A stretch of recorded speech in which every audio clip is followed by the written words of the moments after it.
Hello from the seaside. Let's get one thing straight from the start. The story of Queen is not your boring, dusty biography stuffed with dates like a history textbook. Nope, this is more like an explosive cocktail. Electric guitars shaking the walls, drums pounding like thunder, a mustached frontman with more energy than 10 espressos in a row, and a crowd screaming as if the world were about to end. But let's rewind a bit, because it didn't all start in glory. Before We Will Rock You, these guys were just a bunch of students trying not to flunk their exams or get kicked out of their dorms. And the name Queen? Oh, it sounded outrageous, scandalous, and absolutely perfect for Freddie Mercury, a man who didn't know the meaning of the word subtle. So let's dive into the story.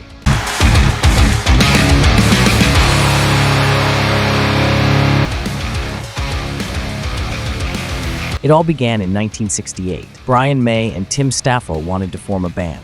Brian, both a guitar genius and a physics whiz, put up a notice in the student dorm. Drummer wanted, must be like Ginger Baker. Enter Roger Taylor, a dentistry student. Yes, the guy who was supposed to pull teeth ended up smashing drums like someone had messed up his anesthesia. Then came Freddie. Back then, he was Farrokh Bulsara, a man whose charisma could light up a room without electricity. He changed his name to Mercury because, let's be honest, who would sing along to Wreckage when you could chant Queen? Regal, theatrical, unforgettable. And to complete the puzzle, John Deacon, the quiet bassist. He didn't talk much, but his playing made the whole machine sound like a stadium full of voices. If the other three were fireworks, John was the fuse that made them explode. At first, nobody cared.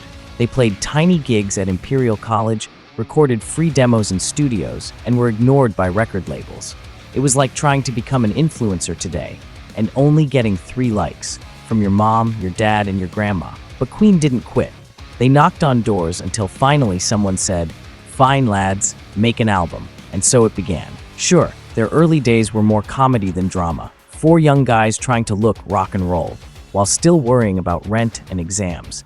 Freddie, flamboyant as always, sang his heart out in front of 20 people, half of whom only showed up for cheap beer.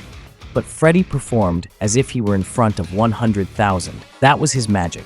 No matter the stage, he turned it into a stadium. Their obsession with detail set them apart.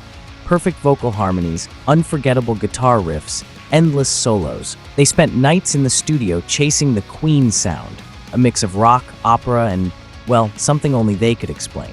Or maybe not even explain, just feel.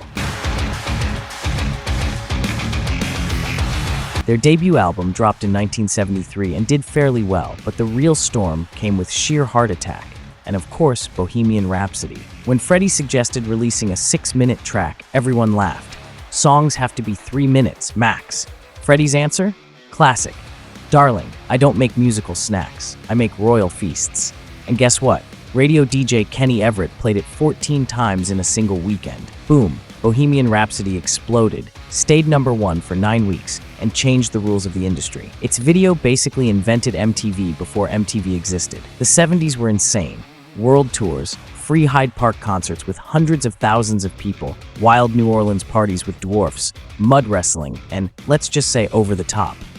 Queen didn't just play music, they staged the ultimate spectacle. With hit after hit, We Will Rock You, We Are the Champions, Somebody to Love, they became unstoppable. Critics whined, too commercial, too theatrical. But when entire stadiums scream your lyrics back at you, who cares about grumpy newspaper columns? Freddie was more than a singer. He was a showman, a master of ceremonies. He could make you laugh, cry, and sing like your life depended on it. Even sick, even warned by doctors, he refused to leave the stage. For him, the stage was a temple. The 70s cemented Queen's reputation. They weren't just a band. They were history in the making. The 80s took them even higher. Record-breaking tours in South America, 130,000 people in one night. Another one bites the dust, blasting from clubs to gyms worldwide. But the crown jewel was Live Aid 1985. Wembley Stadium, 20 minutes on stage, and Queen stole the entire show. With every clap, every chorus, even the harshest critics admitted, this was the greatest live performance in history. Then came the shadow. Freddie was diagnosed with AIDS. Still, he recorded tirelessly, hiding his illness until the very end. Innuendo was his artistic farewell, and These Are the Days of Our Lives, with Freddie whispering, "I still love you," left the world in tears. On November 24, 1991, Freddie Mercury passed away. An era ended. But Queen didn't die. Made in Heaven, released after his death, proved their music was immortal.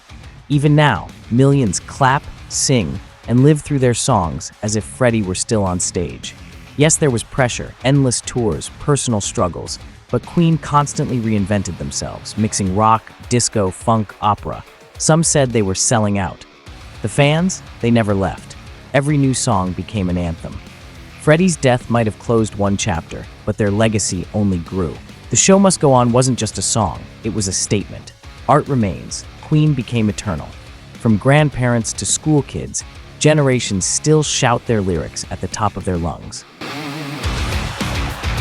4 British students from a dorm ended up conquering the planet, not just with music, but with attitude, theater, and a larger-than-life spirit.